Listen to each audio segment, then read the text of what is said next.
Friday, is Joe in love with the librarian? Is she too much to handle? Morning, class.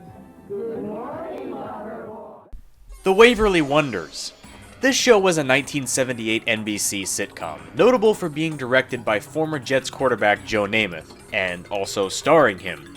It was aired as a restructuring of the lineup, as NBC had canceled all but 3 of the shows from the previous year in order to compete with CBS and ABC.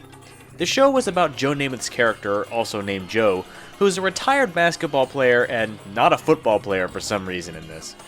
He's the coach of this high school basketball team in addition to being a history teacher, and of course, he needs a romantic interest, so he often tries to date the principal of the school. There were only 3 episodes of this show, and today not a single full one has surfaced publicly. There's some promotional material and a welcoming segment for Dean Martin and O.J. Simpson at Mississippi State University, as well as some promotional stuff online, but that is the entirety of what remains.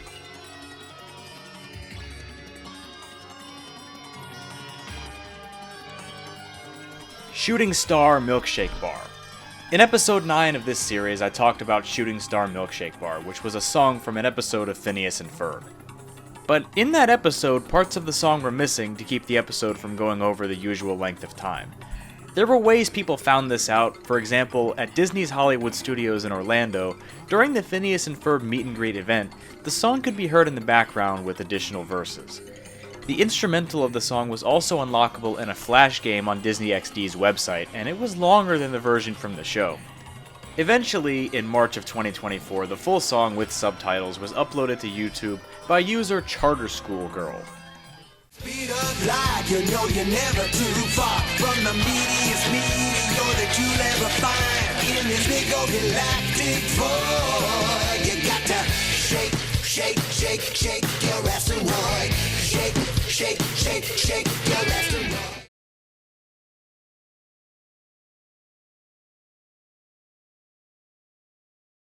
This is Peter Griffin, and you're listening to Book Talk on WRNI. Today we'll be discussing Bret Easton Ellis's popular work Less Than Zero, a tale of privilege, detachment, and youthful alienation. Less Than Zero. In 2019, Hulu planned Less Than Zero as an exclusive series based on the Ellis novel of the same name.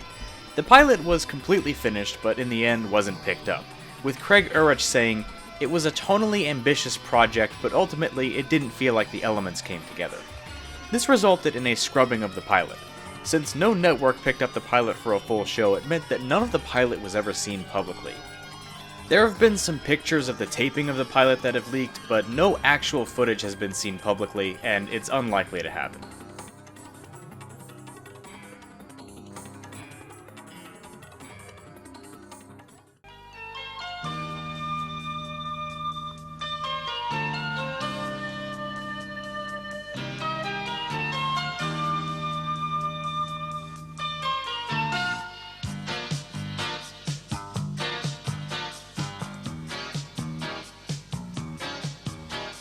Johnny in the middle of the park, waiting for tomorrow.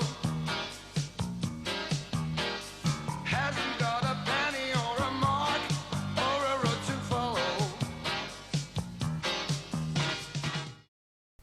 Johnny in the Middle of the Park. This was a piece of unidentified music I talked about a while back, with very little information about it. It's something I like to call reverse lost media, because we had nearly the entire song publicly available on YouTube, just with information about it such as the title and artist being lost. But turns out this song is literally just called Johnny in the Middle of the Park, as in the very first lyrics of the song. It was by Italian musician Piero Cotto, which explains why it was discovered on an Italian sports program, although it doesn't really explain why this song and most of his other music is in English, but whatever. So there you have it. It's still rather mysterious, but at least now some light has been shed on this previously unknown song.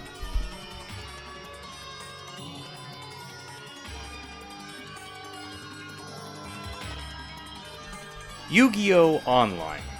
This PC game series, beginning in 2004, had a very interesting business model that I don't remember seeing anywhere else.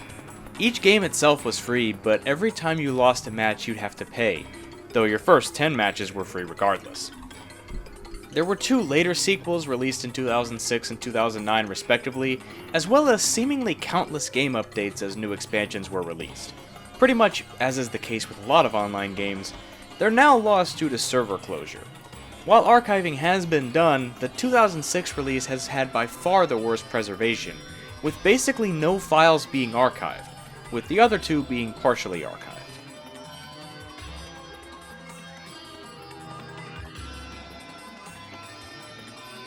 Generation Gap. Generation Gap was a game show intended to be aired on Nickelodeon, but only got to the stage of being a pilot before being rejected by the network.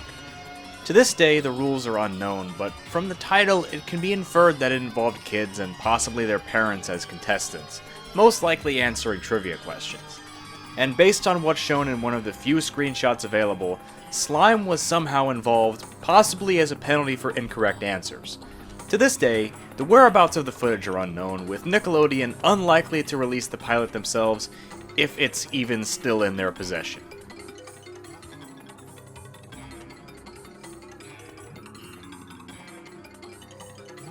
Before Crisis, Final Fantasy VII. In 2004, this mobile game was released for the FOMA service in Japan. Obviously from the name, it's clear that the story has ties to Final Fantasy VII, and that the game was developed by Square Enix. The game was only available through a subscription service called Final Fantasy Mobile, which was of course only temporarily available. Surprisingly, the service actually lasted a long time, all the way to 2018 before being discontinued. As part of its discontinuation, games purchased through the service wouldn't even start up on phones that didn't delete them. This resulted in Before Crisis Final Fantasy VII becoming completely lost.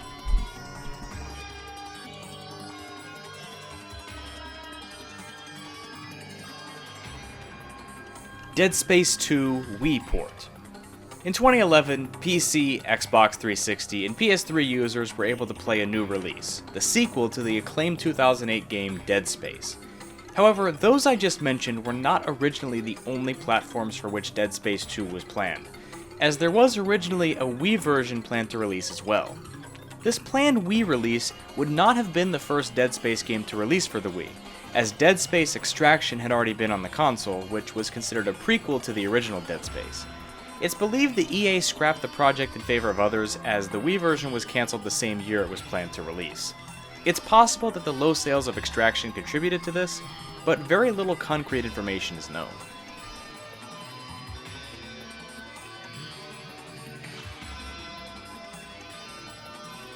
Brilliant. Most of the music you hear in videos across the 3 Vsauce channels was composed by one man, Jake Chudnow. A lot of the music he composed has not been released, and the owners of the 3 channels are not at liberty to release Jake's music. I talked in episode 2 about one of these songs, but there are several more. However, these are slowly beginning to be found thanks to the release of a series of vinyls. Furlia was the most famous unreleased song, as before it was released there were AI mock-ups of what it could sound like without Michael, Kevin, or Jake talking over it. I will now play a snippet of the newly released song, followed by some snippets of some still currently unreleased songs.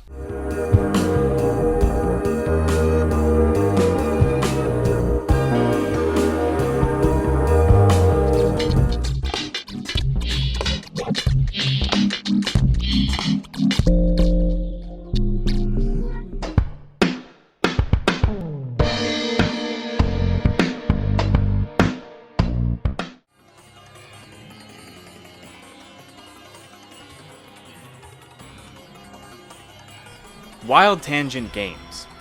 Wild Tangent was a game company founded in 1998 and acquired by a parent company in 2019. They haven't made any games since the acquisition, but when they were in operation, they had quite a large library of games. What you're seeing right now is an old laptop with some Wild Tangent games pre-installed on it. Unfortunately, I couldn't get any of them to work, but this was the interface that popped up when you tried to access a game without actually buying it. You get to play it for a predetermined amount of time, after which it became locked behind a paywall. Companies with that model were a dime a dozen back in the day, and it's unfortunate that Wild Tangent seems to be one of the worst preserved in that category. A good number of games from the Wild Tangent library can still be played today through various means, but a good number of them are also lost or unplayable. Still, seeing the UI is something that takes me back to a memorable era in PC gaming.